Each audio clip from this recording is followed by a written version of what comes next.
एक नौजवान को देख रहा था। वो थोड़ी थोड़ी देर बाद उसकी दुकान के सामने नजर आ जाता था।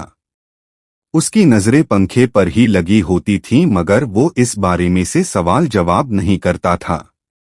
वो नौजवान अगरचे शक्ल से किसी अच्छे घर का लगता था, मगर को उसकी तरफ से कुछ खटका सा हो गया था। उसके पास काफी सिक्के जमा हो गए थे, जिनमें 2-4 चांदी के सिक्के भी थे।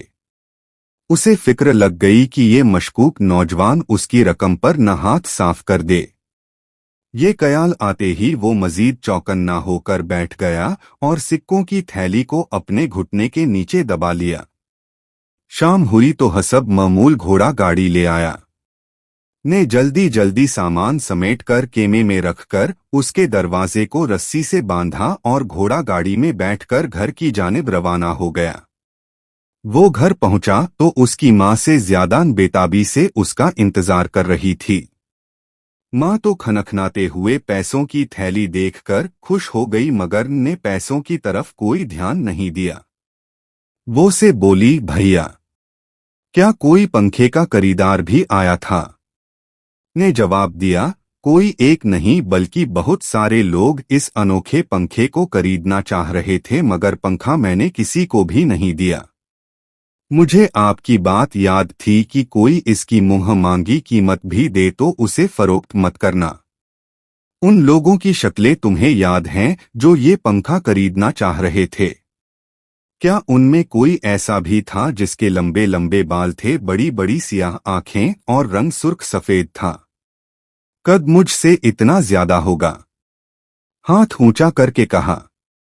अपने गाल पर उंगली रखकर उसके बताए हुए हुलिये पर गौर करने लगा। वो नौजवान जो उसके पंखे को देखे जा रहा था, इस हुलिये पर पूरा उतरता था। अभी वो को कुछ जवाब देने ही लगा था कि दरवाजे पर दस्तक हुई। वो कुछ कहे बगैर दरवाजे पर गया और थोड़ी देर बाद के कानों में उसकी आवाज आई, और आपसे एक हाथ लंबे वाले भाई साहब यहाँ दरवाजे पर खड़े हैं। ने ये सुना तो दौड़कर दरवाजे पर गई और उस नौजवान को देखते ही बेख्तियार रोने लगी और उससे लिपट गई। ये मंजर हैरत से देख रहा था।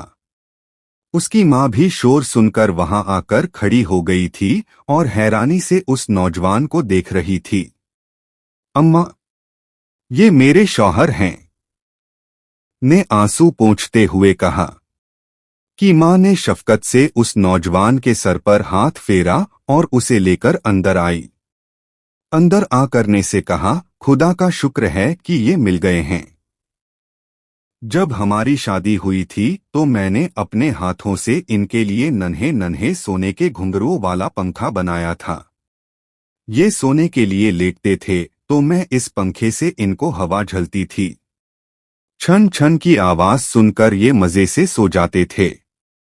तुम्हें पंखा देकर मेले में मैंने इस उम्मीद पर भेजा था कि इस मेले में पूरे मुल्क से लोग शिरकत करते हैं। शायद ये भी वहां आ जाएं और इस पंखे को देखकर पूछें कि ये किसने बनाया है।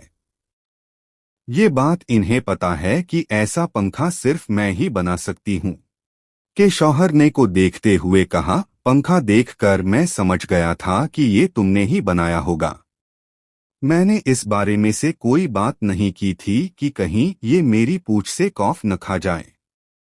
मैंने फैसला कर लिया था कि जब ये अपनी दुकान बंद करेगा तो मैं इसका पीछा करूंगा। वो तो शुक्र है कि मेरा घोड़ा मेरे साथ था, वरना मुझे की घोड़ा गाड़ी के पीछे भाग भाग कर आना पड़ता। उसके बाद के शौहर ने अपनी कहानी सुनाना शुरू की। मुझे चूंकि तैरना आता था, इसलिए कश्ती तबाह होने के बाद मैं तैरता हुआ किनारे तक पहुंच गया। खुशकिस्मती से मेरी कमर से बंधे पटके में बहुत सारी अशर्फियां मौजूद थीं। मैं वहां से निकलकर शहर आया और एक सराय में ठहर गया।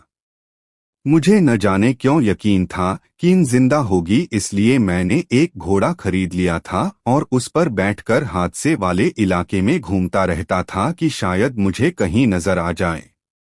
जब ये मेला शुरू हुआ तो मुझे ये उम्मीद हो चली थी कि दूर दूर के गांव देहातों और शहरों से लोग इसमें शिरकत करते हैं, शायद मुझे यहाँ मिल जाए। ये मेरी खुशकिस्मती है कि मैं के पंखे की वजह से यहाँ पहुँच गया हूँ। अगर न होता तो मैं अपनी प्यारी बीवी से कभी भी नहीं मिल सकता था।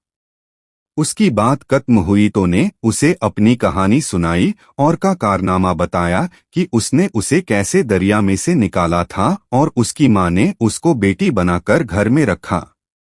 उसके शौहर ने उनका बहुत शुक्रिया अदा किया। उस रात ने बड़े मजे मजे के खाने पकाए और सबकी दावत की। मेले के खत्म होने से पहले पहले की बनाई हुई तमाम चीजें फरोख्त हो गई थीं। कि माँ के पास ढेरों सोने चांदी और तांबे के सिक्के जमा हो गए थे। एक शाम वो सब लोग गए और वहां से दो बहुत ही खूबसूरत और सेहतमंद बैल खरीद कर ले आए।